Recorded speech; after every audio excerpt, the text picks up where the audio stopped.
12 के इस वीडियो में विलेन टॉपिक के अंतर्गत हमें परासरण दाब के नियम और वान हाफ समीकरण का अध्ययन करना है।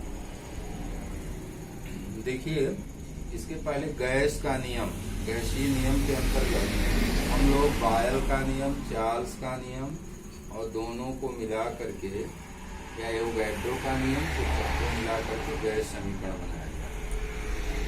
ठीक उसी तर्ज पर जैसे बायल का नियम, चार्ल्स का नियम है, उसी तर्ज पर विलेनों के संदर्भ में वान हाफ ने अध्ययन किया और वान हाफ ने अपने प्रयोगों के आधार पर 1877 ईस्वी में यह निष्कर्ष निकाला कि किसी विलेन में उपस्थित विलेय विलेन में उपस्थित जो विलेय कण होते हैं गैस के अणुओं की भांति व्यवहार करते हैं।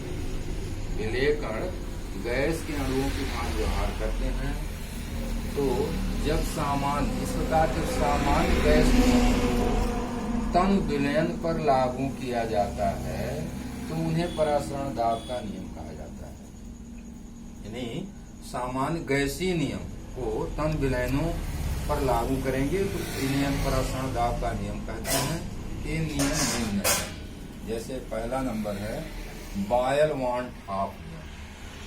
बायल वान हाफ नियम इसलिए कहा गया कि इसमें बायल जो कि गैसीय नियम को बताए थे, वान हाफ ने विलयनों पर अध्ययन किया, दोनों को जोड़ दिया गया। बायल का नियम यह है कि स्थिर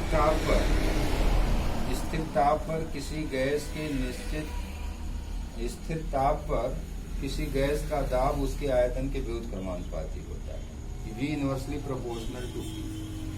ठीक उसी तरीके से वान हाफ ने यह बताया कि स्थिर ताप पर किसी तन विलयन का परासरण दाब उसके सांद्रण के समानुपाती होता है। तो चूंकि ये विलयन में वान हाफ और गैसीय में बायल दोनों एक दूसरे के समतुल्य हैं, इस आधार पर दोनों का नाम जोड़ दिया गया। इस नियम के अनुसार स्थिर ताप पर किसी तन विलयन का परासरण दाब उसके सांद्रण के समानुपाती होता है। यहाँ पे परासरण दाब को पाई से प्रदर्शित किया गया, सांद्रण को सी, तो पाई प्रोपोर्शनल टू सी को थोड़ा और आगे डिटेल किया जाए तो यदि मान लिया जाए कि V आयतन में 1 मोल घुला है विलेय का, तो 1/V को सांद्रण कह सकते हैं, C = 1/V। इसलिए इस संबंध को इस प्रकार भी प्रदर्शित कर सकते हैं, पाई प्रोपोर्शनल टू सी, पाई परासरण दाब सांद्रण के समानुपाती, या पाई प्रोपोर्शनल टू 1/V स्थिर ताप। यहाँ स्थिर ताप पर इसको रखा गया। इसी प्रकार दूसरा नियम चार्ल्स वान हाफ नियम। चार्ल्स नियम गैसीय नियम से है, वान हाफ विलेन से है, दोनों को मिला के चार्ल्स वान हाफ। तो हम जानते हैं कि चार्ल्स नियम में स्थिर दाब पर किसी गैस का आयतन उसके परम ताप के समानुपाती होता है। ठीक उसी तरीके से इस नियम के अनुसार एक तन विलयन का सांद्रण स्थिर रखा जाए, यानी स्थिर सांद्रण पर परासरण दाब परम ताप के समानुपाती है। वहाँ आयतन परम ताप के समानुपाती है गैस में, और विलयन में परासरण दाब परम ताप के समानुपाती है। अगर सांद्रण को स्थिर रखा जाए, गणितीय रूप में व्यक्त करें तो परासरण दाब पाई कैपिटल T परम ताप ब्रैकेट में स्थिर सांद्रण।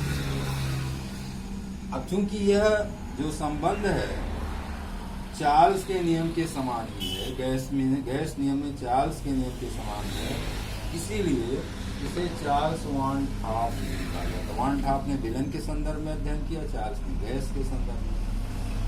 और इसी तरह एवोगैड्रो वान हाफ, इस नियम के अनुसार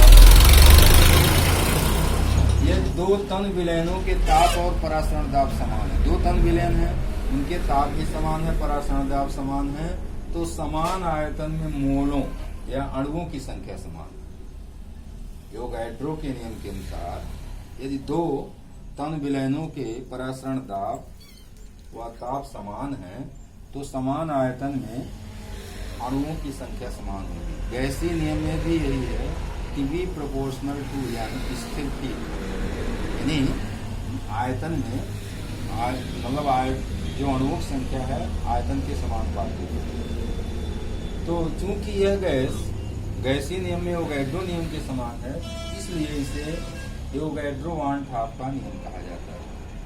अब हम अगले वीडियो में इन नियमों को मिला करके परासरण दाब का नियम तन विलयन के लिए निकालेंगे।